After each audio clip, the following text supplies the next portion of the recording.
মুসলমানদের চলমান বর্তমান অধঃপতনের সবচেয়ে বড় কারণগুলো কয়েকটি, তার মধ্যে 3টা কারণকে আমরা সারমর্ম করতে পারি। এক, চারিত্রিক অধঃপতন। চারিত্রিক অধঃপতন মানে আমি বেহায়াপনা বেলেল্লাপনাকে বুঝাচ্ছি না। চারিত্রিক অধঃপতন মানে ন্যায়পরায়ণতা, সততা, আমানতদারিতা নাই, সত্যবাদিতা, ন্যায়পরায়ণতা, আমানতদারিতা নাই।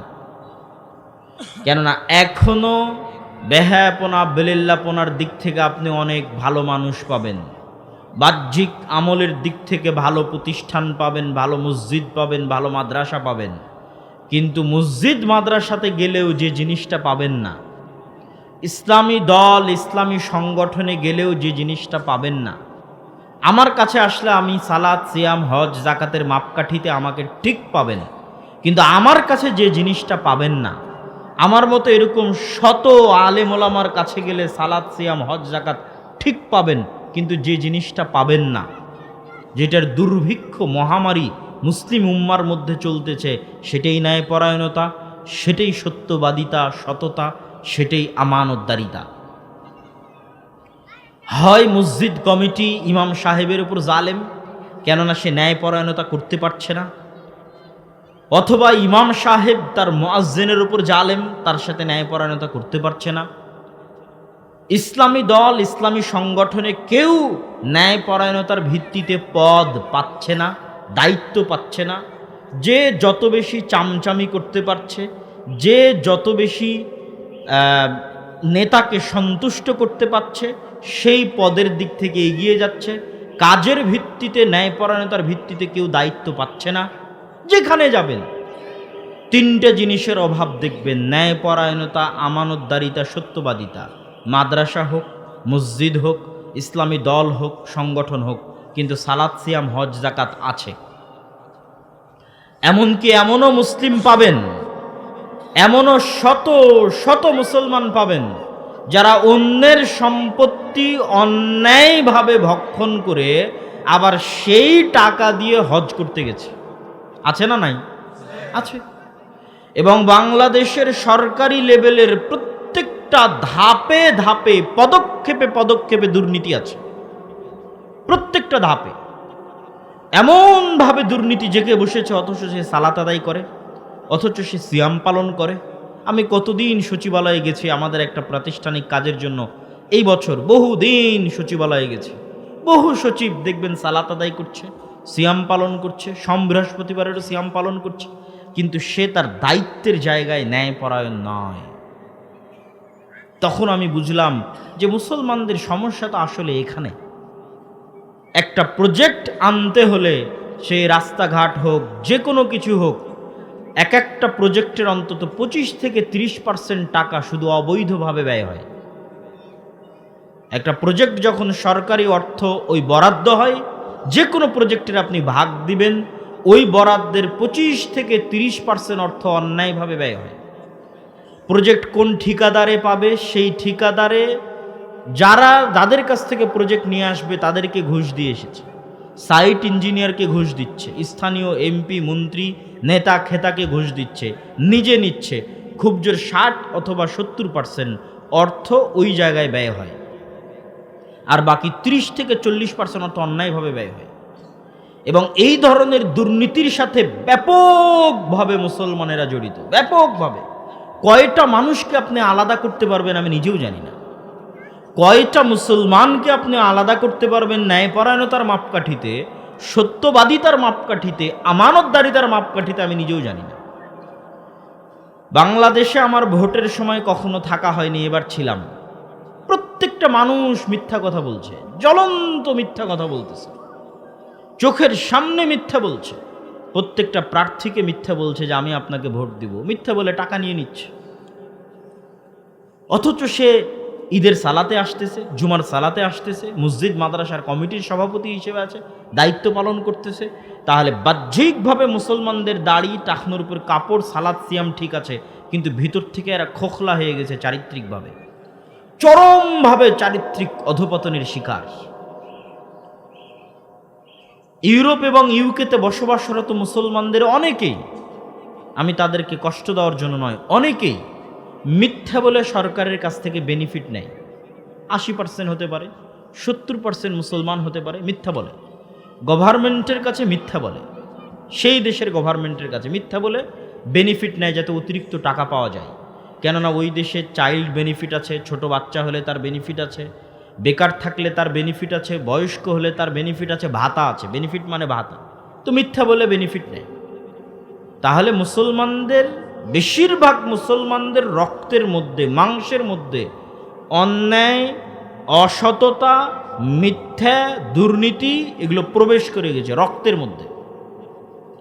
এবং সরকারি লেভেল বাদ দেন, যারা স্থানীয় পর্যায়ে ব্যবসা বাণিজ্য করে খাচ্ছে, তারাও প্রত্যেকটা ধাপে ধাপে মিথ্যা বলে অর্থ ইনকাম করতেছে, প্রত্যেকটা পদক্ষেপে মিথ্যা বলতেছে। তাদের কাছে সবচেয়ে সহজ কাজ মিথ্যা বলা, সবচেয়ে সহজ কাজ অন্যায় করা তথা ন্যায়পরায়ণতা ঠিক না রাখা, সবচেয়ে সহজ কাজ গীবত করা, সবচেয়ে সহজ কাজ গালি দেওয়া, সবচেয়ে সহজ কাজ অপবাদ দেওয়া। অথচ সবাই সালাত আদায়কারী, সবাই সিয়াম পালনকারী, সবারই টাকনুর উপর কাপড়, সবারই মুখে দাড়ি। তাহলে সমস্যা ওখানে নয়, সমস্যা কোথায় সেটা আমাদের খুঁজে বের করতে হবে। সম্মানিত উপস্থিতি, তাহলে মুসলমানদের সামগ্রিক অধপতনের 1 নাম্বার বলেছি চারিত্রিক অধপতন। এবং এই চারিত্রিক অধপতন দেখা দিয়েছিল বানু ইসরাইলের মধ্যে। চারিত্রিক অধপতন মানে আমি বেহায়াপনা, বেলেল্লাপনার কথা বলিনি।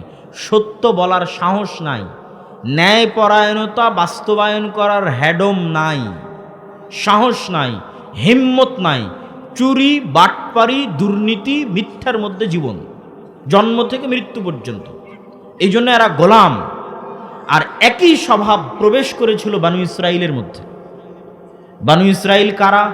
নবী ইয়াকুব আলাইহিস সালাতু ওয়াস সালামের সন্তানদের বলা হয় বানু ইসরাইল। ইয়াকুব আলাইহিস সালাতু ওয়াস সালামের অপর নাম হচ্ছে ইসরাইল। ইয়াকুব আলাইহিস সালাতু ওয়াস সালাম কার সন্তান? ইসহাক আলাইহিস সালাতু ওয়াস সালামের সন্তান। ইসহাক আলাইহিস সালাতু ওয়াস সালাম কার সন্তান? ইব্রাহিম আলাইহিস সালাতু ওয়াস সালামের সন্তান। এখানে একটা মজার কথা বলে রাখি, পৃথিবীর তিনটা ধর্ম হচ্ছে সেমেটিক রিলিজিয়ান বা আব্রাহামিক রিলিজিয়ান। ইব্রাহিম আলাইহিস সালাতু ওয়াস সালামের ডিসেন্ডেন্ট, তার বংশধর দাবি করে মিল্লাতে ইব্রাহিমের অনুসারী হওয়ার দাবিদার পৃথিবীর 3টা ধর্ম: ইহুদি, খ্রিস্টান, ইসলাম, মুসলমানেরা।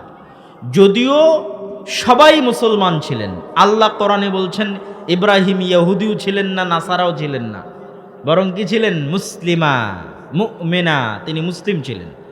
কিন্তু যেমন আমরা মুসলমানদের মধ্যে থেকে হানাফি, শাফি ইত্যাদি ভাগ করে নিয়েছি, ওই রকম একটা সময় মুসলমান থাকতে থাকতে তারা নিজেদের নামের উপর চড়িয়ে নিয়েছে নাসরানি, নিজেদের নামের উপর চড়িয়ে নিয়েছে ঈসাই, নিজেদের নামের উপর চড়িয়ে নিয়েছে ইয়াহুদি।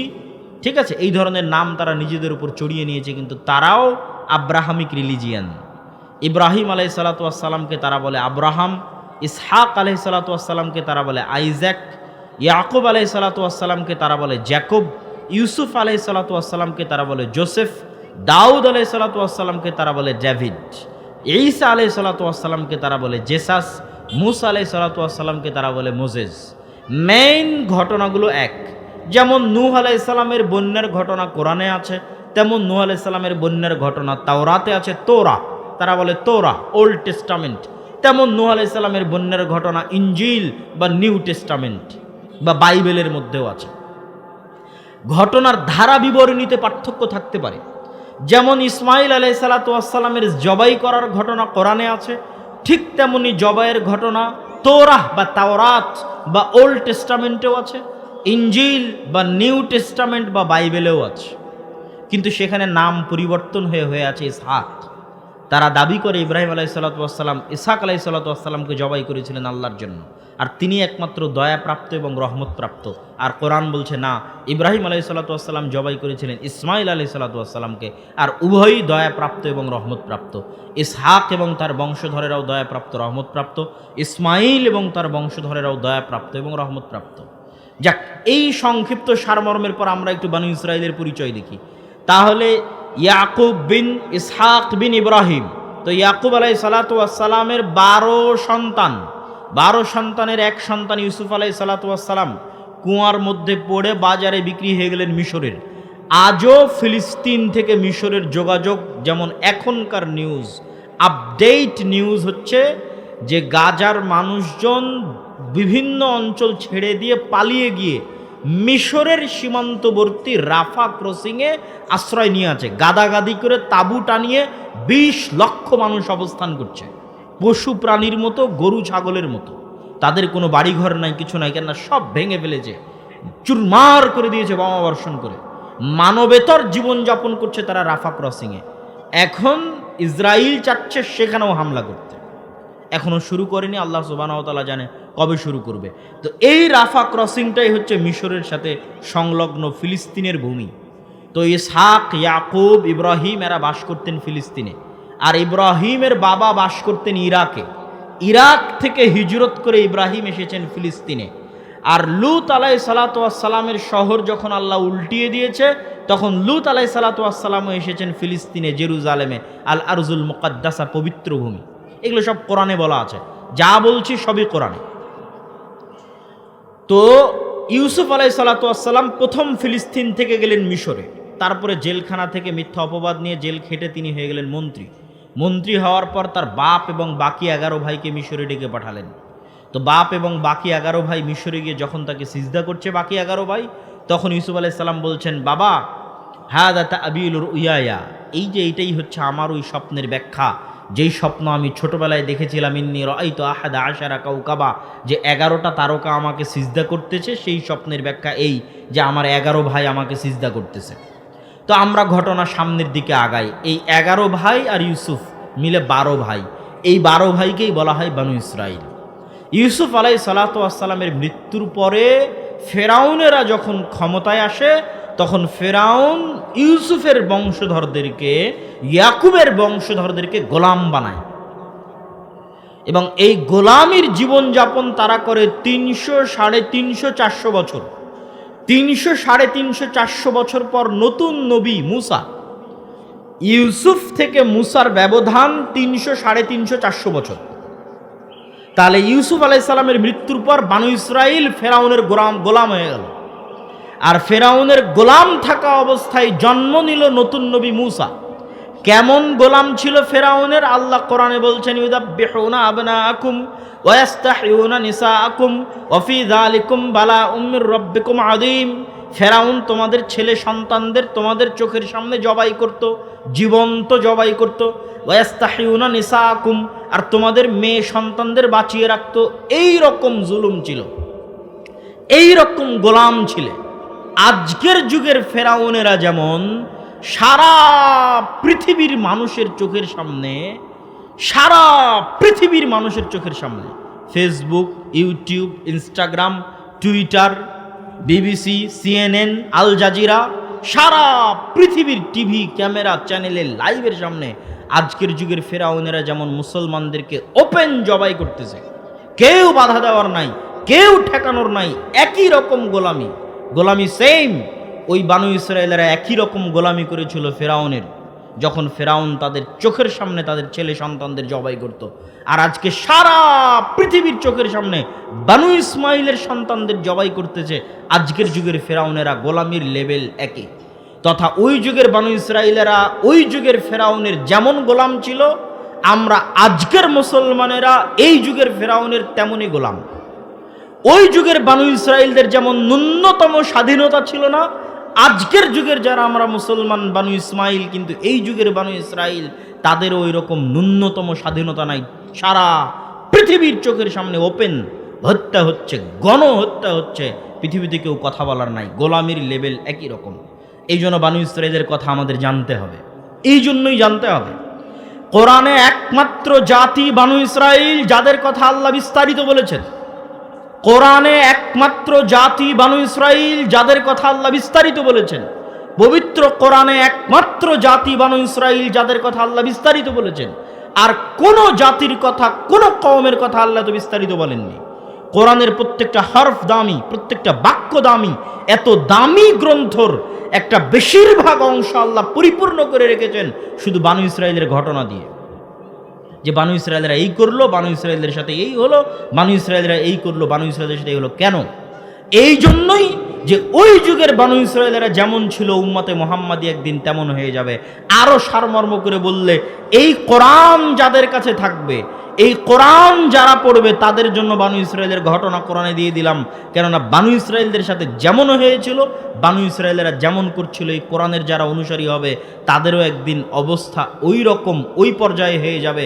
তারা যেন বানু ইসরায়েলের ঘটনা দেখে শিখতে পারে, বানু ইসরায়েলের ঘটনা পড়ে শিক্ষা নিতে পারে যে আজ আমরা কোন অবস্থায় আছি, আর আজ থেকে 5000 বছর আগে আল্লাহ কোরআনে বলছে বানু ইসরায়েলেরা কি অবস্থায় ছিল।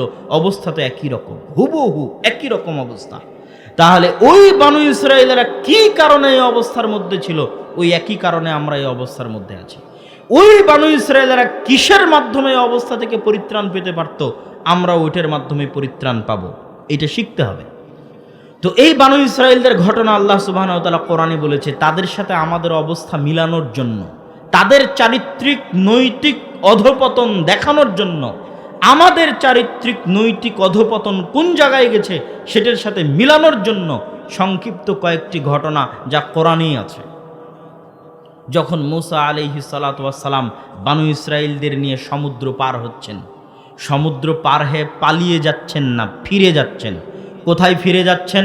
মূসা আলাইহিস সালামের 400 বছর আগে, যখন ইউসুফ আলাইহিস সালাম আর তার 11 ভাই ফিলিস্তিন থেকে মিশর এসেছিলেন, বাবা ইয়াকুব সহ। আজ 400 বছর পর মূসা আলাইহিস সালাম ওই বানু ইসরায়েলদের নিয়েই ফিরে যাচ্ছেন ওই ফিলিস্তিনে, ওই জেরুজালেমে, পালিয়ে না। মূসা আলাইহিস সালামের 400 বছর আগে ইউসুফ আলাইহিস সালাম এবং তার 11 ভাই এবং তাদের বাবা ইয়াকুব কোথায় থেকে এসেছিলেন? ফিলিস্তিন, জেরুজালেম থেকে। তো 400 বছর পর মূসা আলাইহিস সালাম পালিয়ে যাচ্ছেন না, পালিয়ে গেলে আফ্রিকায় যেতেন। উনি আফ্রিকায় যাননি, উনি ফিরে যাচ্ছেন ফিলিস্তিনে, জেরুজালেমে, আল আরজুল মুকাদ্দাসা, পবিত্র ভূমিতে। তো ফিরে যাওয়ার সময় লোহিত সাগরে 12টা রাস্তা আল্লাহ তৈরি করে দিলেন। কেন 12টা রাস্তা? ইয়াকুব আলাইহিস সালামের 12 সন্তানের সম্মানে। আরে একটা রাস্তা দিয়েও সবাই পার হয়ে যেতে পারত, কিন্তু 12 সন্তানের 12 বংশের প্রত্যেকের সম্মান প্রকাশ করার জন্য, প্রত্যেককে আলাদাভাবে সম্মানিত করার জন্য সমুদ্রের মধ্যে 12টা রাস্তা তৈরি হলো। 12টা রাস্তা দিয়ে 12টা গোত্র, 12টা সন্তানের 12টা বংশধর পার হয়ে গেল। পার হয়ে যাওয়ার পর বিশাল মরুভূমি, আজও মরুভূমি। আজও যেখানে তুর পাহাড় আছে, সেই তুর পাহাড়ের আশেপাশে সিনাই মরুভূমি, বিশাল মরুভূমি। সৌদি আরবের সীমান্তবর্তী, মিশরের সীমান্তবর্তী, ইসরায়েল, ফিলিস্তিন, জর্ডানের সীমান্তবর্তী এই মধ্যের বিশাল মরুভূমির নাম সিনাই মরুভূমি। এই মরুভূমির মধ্যে আছে তুর পাহাড়, যেই পাহাড়ে ইবাদত করতে গেছিলেন মূসা আলাইহিস সালাম 40 রাতের জন্য আল্লাহ সুবহানাহু ওয়া তাআলার। তো মরুভূমিতে তো পানি নাই, লোহিত সাগরের লবণাক্ত পানি খাওয়া সম্ভব নয়, মিশরে ফিরে যাওয়াও সম্ভব নয়, আর ফিলিস্তিনে জেরুজালেমে বসবাস করতে শক্তিশালী আমালেকা গোত্র ঢুকাও সম্ভব নয়। তো এখন মরুভূমিতে ঘুরপাক খাও, পানির ব্যবস্থা কেমনে হবে? ওয়াইয ইসতাসকা মূসা লিকাওমিহি ফাকুল নাযরিব বিআসাকাল হাজারা ফানফাজারাত মিনহু ইসনাতা আশারাতা আইনা। যখন বানু ইসরায়েলেরা মূসাকে বলল মরুভূমিতে পানির ব্যবস্থা নাই, তোমার আল্লাহকে বলো পানির ব্যবস্থা করে দিতে। আমি মূসাকে বললাম, মূসা তোমার হাতের লাঠি দিয়ে পাথরে আঘাত করো।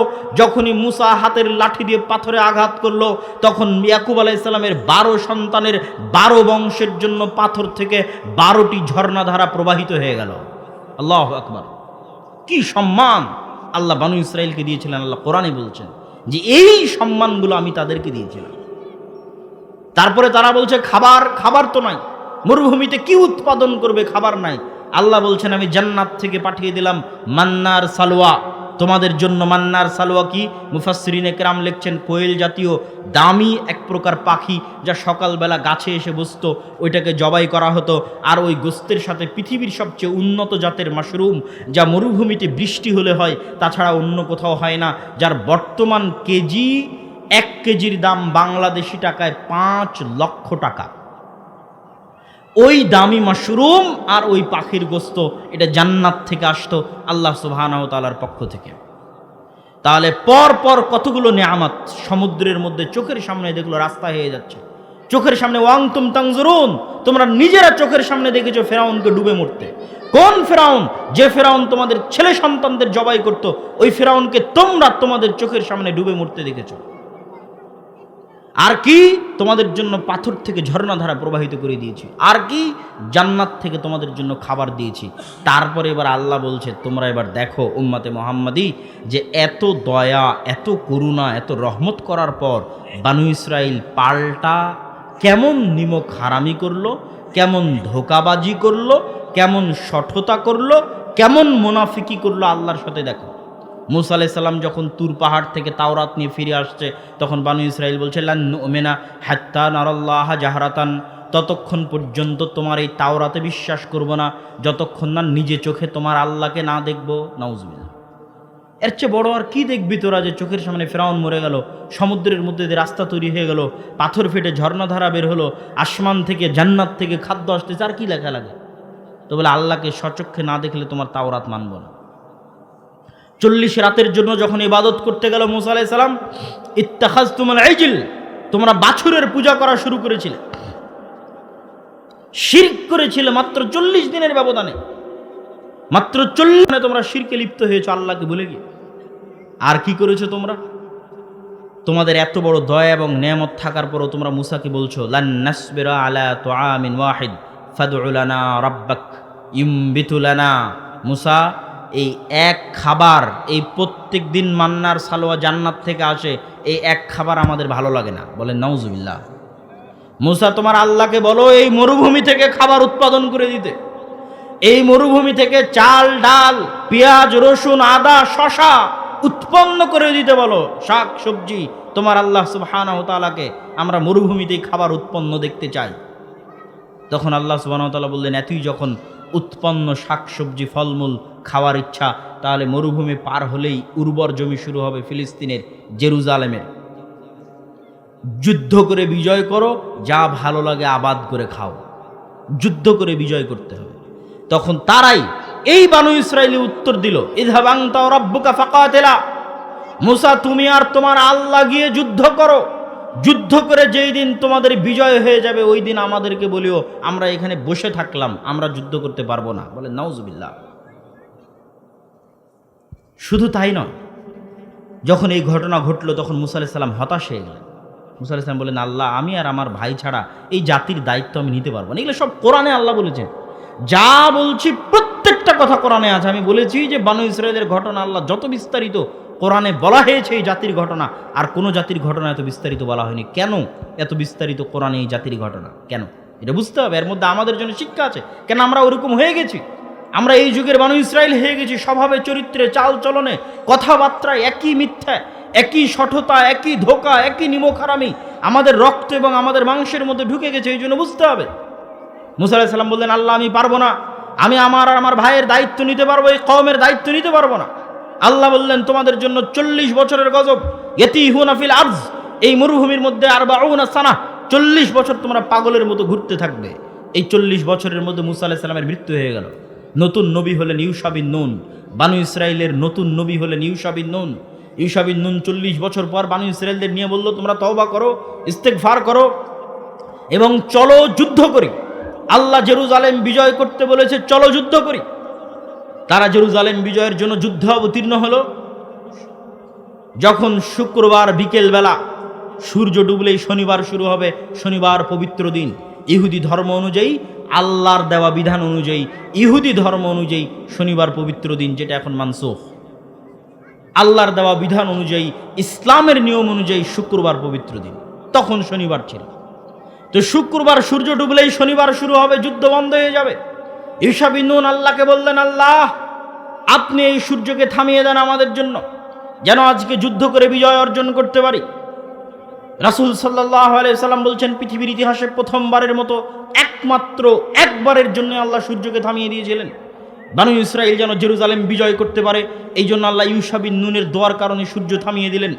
বানু ইসরাইল জেরুজালেম বিজয় করবে। আল্লাহ আদেশ দিচ্ছেন, শোনো, এত বড় বড় নিমক হারামে অপরাধ করার পর তোমাদেরকে জেরুজালেম বিজয় করার মতো দয়া রহমত আমি দিচ্ছি, অতএব আমার একটা আদেশ তোমরা মানো। জেরুজালেমে যখন প্রবেশ করবে আমার শুকরিয়ার জন্য মাথা নত করে প্রবেশ করবে, আর মুখে উচ্চারণ করবে একটা জিকির, হিত্তাতুন, হিব্রুতে হিত্তাতুন মানে আস্তাগফিরুল্লাহ, মানে মুখে উচ্চারণ করবে আস্তাগফিরুল্লাহর জিকির, আর মাথা থাকবে নত। মাথা নত করে মুখে আস্তাগফিরুল্লাহ পড়তে পড়তে জেরুজালেমে ঢুকবে। এবার আল্লাহ নিজেই কোরআনে বলছে যে আমার এই আদেশকে বানু ইসরাইল কিভাবে বিকৃত করেছে তোমরা জানো। আমি বললাম তোমরা মাথা নিচু করে প্রবেশ করবে, তারা পিছন আগে দিয়ে মাথা উঁচু করে প্রবেশ করবে। বলে নাউজুবিল্লাহ। আমি বললাম তোমরা জিকির করবে হিত্তাতুন, এরা পাল্টিয়ে দিয়ে জিকির শুরু করলো হিনতাতুন। হিনতাতুন মানে গমের দানা। কত বড় নিমক হারাম, কত বড় ধোঁকাবাজ, মুনাফিক, মিথ্যুক জাতি। দাউদ আলাইহিসসালাতু ওয়াসসালামের আমলে তিনি জাবুর তেলাওয়াত করতেন। দাউদ আলাইহিসসালাতু ওয়াসসালামের কণ্ঠস্বর এত সুন্দর ছিল, মাছেরা তার কোরআন তেলাওয়াতের জন্য, তার জাবুর তেলাওয়াতের জন্য নদীর ধারে, সমুদ্রের ধারে আসতো। বানু ইসরাইলেরা এই মাছগুলোকে ধরে নিত। আল্লাহ বললেন শনিবারের দিন মাছ ধরা বন্ধ। শনিবারের দিন যত মাছ কোরআন শুনতে এসেছে, জাবুর শুনতে এসেছে, আল্লাহর বাণী শুনতে এসেছে, এরা তেলাওয়াত শুনে ফিরে যাবে, এদেরকে কেউ ধরতে পারবে না। বানু ইসরায়েলেরা কি করলো? এরা বলল ঠিক আছে আমরা শনিবারের দিন মাছ ধরবো না, তবে এই মাছগুলোকে বেড়া দিয়ে বানা দিয়ে ঘিরে রেখে দিব, দিয়ে শনিবারের দিন পার হয়ে যাবে, রবিবার শুরু হয়ে যাবে, তাহলে আল্লাহর আদেশ তো আর বাকি থাকলো না। রবিবারের দিন তো আর মাছ ধরতে মানা নাই, আমরা তো শনিবারের দিন মাছ ধরিনি, মাছগুলোকে ঘিরে রেখে দিয়েছি, অতএব এই মাছগুলোকে আমরা রবিবারের দিন ধরব। আল্লাহ তাদের এই মিথ্যা, এই ধোঁকা, এই শঠতায় এতটা রাগান্বিত হলেন যে তাদের এক দলকে আল্লাহ শুকুর আর বানরে পরিণত করে দিল।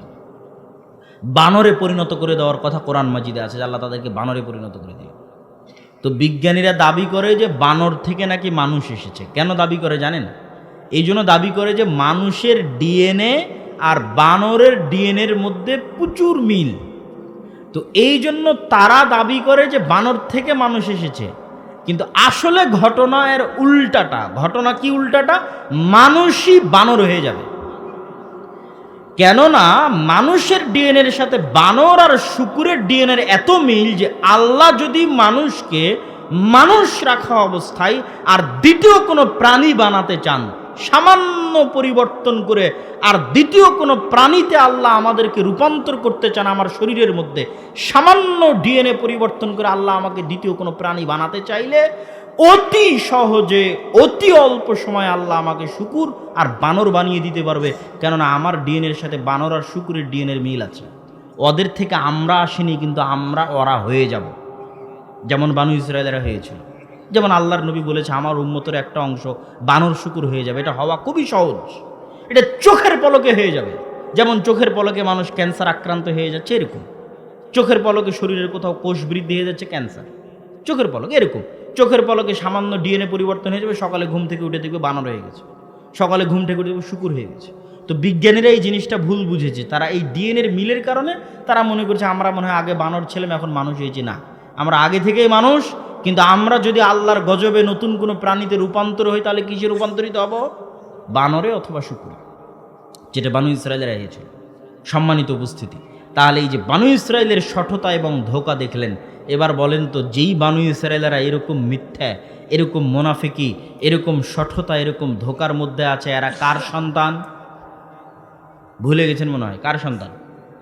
ইয়াকুব আলাইহিস সালামের সন্তান, নবীদের সন্তান, ইব্রাহিম আলাইহিস সালামের সন্তান। আলোচনা তো শুরুই করেছিলাম সেটা দিয়ে, ভুলে গেলে হবে না তো। এরা তো তারাই যাদের জন্য আল্লাহ 12টা রাস্তা তৈরি করলেন সমুদ্রে। তো তারা কারা? তারা ইয়াকুব আলাইহিস সালামের 12 সন্তান। তাহলে নবীর সন্তান কেমনে এত নিচে নেমে গেল, এটা আমাকে জানতে হবে। আর তাদের ওই ধোঁকা, ওই শঠতার সাথে আমাদের মিল এবার খুঁজে দেখেন। তারা ধোঁকাবাজি মুনাফিকি করেছে নবীদের সাথে, আর আমরা ধোঁকাবাজি মুনাফিকি করছি সরাসরি কার সাথে? মানুষের টাকা মেরে নিয়ে হজ করে আল্লাহকে দেখাচ্ছে, আল্লাহ দেখো আমি কত পরহেজগার। এটা কি ধোঁকা না? এটা ধোঁকা। সবাই আমরা ধোঁকা দিচ্ছি। আমি তলে তলে সুদ ঘুষের সাথে জড়িত আছি, দুর্নীতির সাথে জড়িত আছি, বাহিরে মানুষকে দেখাচ্ছি দেখো আমি কত বড় হাজি, কত বড় নামাজি, কত বড় দাড়িয়ালা। আল্লাহকেও দেখাচ্ছি দেখো আল্লাহ আমি কত বড় দানশীল। তো আমি তো ধোঁকাবাজ, আমি তো অন্যের সম্পদ জোর করে মেরে নিয়েছি, আমি তো দুর্নীতির সাথে জড়িত আছি, আমি তো সকাল সন্ধ্যা মিথ্যা বলে টাকা ইনকাম করছি, তাহলে তো আমি মিথ্যুক, আমি তো ধোঁকাবাজ। তাহলে এই ধোঁকাটা, এই গেমটা আমরা আমাদের সাথে যে গেমটা আমরা খেলতেছি, এটা মূলত আল্লাহকে ধোঁকা দেওয়ার জন্য। আর ওরা এই ধোকাটা দিতে চাইতো নবীকে। তো এখন যদি বানু ইসরায়েলেরা উঠে, নতুন করে জেগে উঠে, তাহলে জেগে উঠে যদি উম্মতে মুহাম্মাদিকে দেখে, তাহলে ওরাই লজ্জা পাবে যে আমরা এদের চেয়ে ভালো ছিলাম। এরা যে পরিমাণ মিথ্যা বলতে পারে, যে পরিমাণ দুর্নীতি করতে পারে, যে পরিমাণ ধোকা দিতে পারে, যে পরিমাণ দুই নাম্বারি করতে পারে, তারপরে আবার এই মিথ্যা, এই দুর্নীতি, এই ধোকার টাকার উপর ভিত্তি করে আবার হজও করে, আবার নামাজও পড়ে, আবার দানও করে।